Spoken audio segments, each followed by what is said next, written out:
Hello, everybody, and welcome to Poland Daily Travel, where this time we say, head east, young man. We're going in search of Eastern promise to the Białystok region, about 2 hours, give or take a few kilometers, east of Warsaw. This is an area of hidden treasures, castles, palaces, wildlife, and of course water and the great forests. The Brnicki Palace in the center of Białystok stands out as a Baroque masterpiece, often compared in its own way to a smaller version of Versailles. Then there is the unmissable little fairy tale town of Tykocin. It lies in bucolic splendor astride the Narew River, with its fine church and synagogue and restored castle. It's an undiscovered Baroque jewel. And so we scratched the surface at least to tempt you to the wonders of this beautiful and wild region of Poland. We know you're going to really enjoy these episodes. So stay tuned as Poland Daily takes you to the Białystok region, the far east of Poland. Visit our Poland Daily Live page and subscribe to all our great programs. Thanks for watching. Hello, everybody. I promised another anecdote, and this is not really an anecdote, actually. Paul, are you aware of what's about to happen? Yeah, we're gonna talk about Zamenhof. Now, who's that? He's behind us. What do you mean? No, what? He's standing behind us. Well, you mean that is a representation of him. Yes. It's not actually him. No. Yeah, okay, I'm just checking that. You know the difference between, because some people today, they just have no idea between animate and inanimate objects. Okay, that's not me. That's not you? No. Okay, but you do accept that some people have that problem. So remember when we were in Łódź and we didn't exactly know, like we forgot who Zamenhof was, and now we're standing in front of his monument. Why? And why, one wonders? Yeah. Why would anyone want to do that? Yeah. Because he invented Esperanto language. Yeah. He invented Esperanto, which is a language which does what? What kind of language is it? Do you know? I don't know. It sounds Spanish. It sounds like it should be spoken by Basques in the hinterland of something. Basque land, I guess, somewhere of San Sebastian, further in. What's that place in the Hemingway used to get run over by bulls. Yeah? Mm-hmm. But in fact, when I first heard it, I thought it was, in fact, a Spanish language. Yeah, but it's not. No, it was invented by a Polish man. Yeah.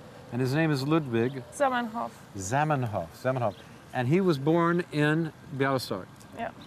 But, as we will see later, his father was born in Tykocin. Right, which is where we're going.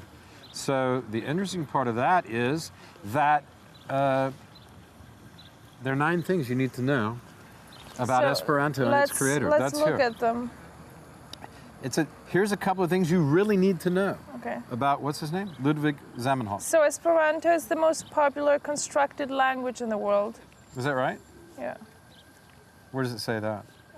Here. It is. The most popular constructed language. You mean invented. I guess they mean invented language. Okay. Yeah. I don't know who wrote this. I just got it off the internet. It's probably all wrong, but who cares? Zamenhof was born a polyglot. He was born a polyglot. What does that mean? That he knew a lot of languages. A polyglot is a person who knows a lot of languages? Yeah. Okay, I didn't know that. Okay, here's the street. There's a street where he was born. It doesn't give the name of it. It was in Białystok. Renamed in his honor. It now has his name? Yeah. There's a street in Warsaw with his name too. There is, yeah. Right? Yeah, I see it. That was my first introduction to the name, actually. Was seeing that on the buses. I think it's the end of a place. There's actually a stop in Warsaw called Esperanto as well. Anyway, it was was he Jewish? I think he was. He was speaking Yiddish and Russian at home and Polish. Yeah, and he grew up in the Russian Empire, that part. He wrote a play when he was just 10 years old. Oh, come on, that's bragging, isn't it? I can't believe it was any good. It's like I wrote a play too, but it was terrible.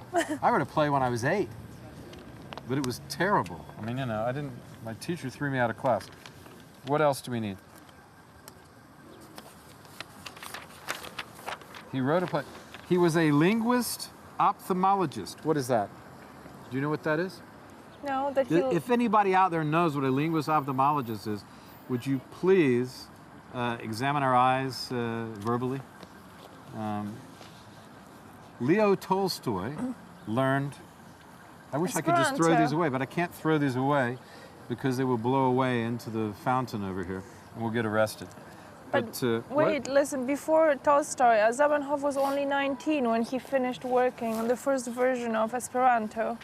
And then his father burned his first book. His father burned his first book?